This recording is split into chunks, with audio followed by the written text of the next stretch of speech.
ഒന്ന്, രണ്ട്, മൂന്ന്, നാല്, നാലര, അഞ്ചര, ഏഴ്. ഇന്ന് സർബത്ത് പെരുന്നാളാടാ.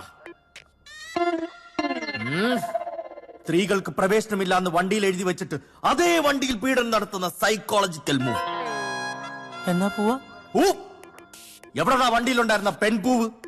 അയ്യോ, അത് ഈ ആടായിരുന്നു. ഇതൊന്നും പോരാഞ്ഞിട്ട് പെലകാലെ വെള്ളം. നീയൊക്കെ സംസ്ഥാനത്തെ ബെവറേജസ് കോർപ്പറേഷൻ ഒരു മുതൽക്കൂട്ടാണല്ലോടാ. അബദ്ധം പറ്റുമോ സാറേ? എങ്ങനെ അബദ്ധം? ലിറ്റർ കണക്കിന് മദ്യവും വാങ്ങി വെള്ളവും സോഡയും ഒഴിച്ച് 3-4 മണിക്കൂർ അടിക്കുന്നതാണോടാ അബദ്ധം? അതല്ല, സാറിന്റെ മുമ്പിൽ പെട്ടത് അബദ്ധമായി. ഓ, അങ്ങനെ കേസും വക്കാണമൊന്നും വേണ്ടാന്ന് പറഞ്ഞ സ്ഥിതിക്ക് നമുക്ക് തുടങ്ങിയാലാ? ഉള്ള നരനാരങ്ങ മതിയായിരുന്നു.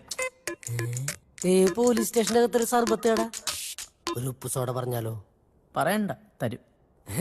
സാറേ, ഒരു നാരങ്ങ ഫുള്ള് വീഴണോടാ. ഒരു നാരങ്ങ ഫുൾ ഉടയും. ഉപ്പും സോഡയൊക്കെ നിന്റെ ശരീരത്തിൽ നിന്ന് തന്നെ വരും. ഈ തലമുറ പറഞ്ഞിട്ട് കാര്യമില്ല. മാ തുജെ സലാം സലാം. അഴിമതി വിരുദ്ധനും അഹിംസാവാദിയുമായ ഈ മഹാത്മാവിനെ അറിയോടാ?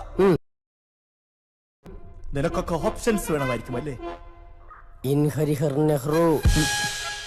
നെഞ്ചത്ത് പൂവില്ല, ഗാന്ധി ഗാന്ധി. അറിയില്ലല്ലേ? എടാ, ഈ ഷമീർ ഇവിടെ ചാർജ് എടുത്തതിന് ശേഷം ഒരു പട്ടി പോലും വെള്ളമടിച്ച് വണ്ടി ഓടിക്കാൻ ധൈര്യപ്പെട്ടിട്ടില്ല. ഒരു പട്ടി പോലും. എന്താടോ? നാളെ എനിക്ക് വരാൻ പറ്റുകയല്ല മാഡം. നാളെ എന്റെ തോട്ടത്തിൽ അടയ്ക്കാ പറയും. മര്യാദയ്ക്ക് വന്നില്ലെങ്കിൽ you guys will know who I am. നാളെ രാവിലെ 10 മണി ഇടുക്കി സ്പെഷ്യൽ ട്രിബ്യൂണൽ. ഇല്ലെങ്കിൽ നിന്റെയൊക്കെ കാര്യം പോക്കാം. വീട്ടിൽ വന്ന് ഞാൻ സർബത്ത് വിഴി. പിന്നെ ആ പോയ മുതൽ ചില്ലറക്കാരിയല്ല, SP ഉമാകാന്തിന്റെ പെങ്ങളാ. നാളെ വന്നില്ലെങ്കിൽ പറിക്കാൻ നിനക്ക് അടക്ക ഉണ്ടാവൂല. മനസ്സിലാവടാ? എന്റെ അടയ്ക്ക പോയി. എന്നാ സാറേ? ഒരു നല്ല ഡയലോഗ് പറയാൻ വന്നതാ, മറന്നുപോയി.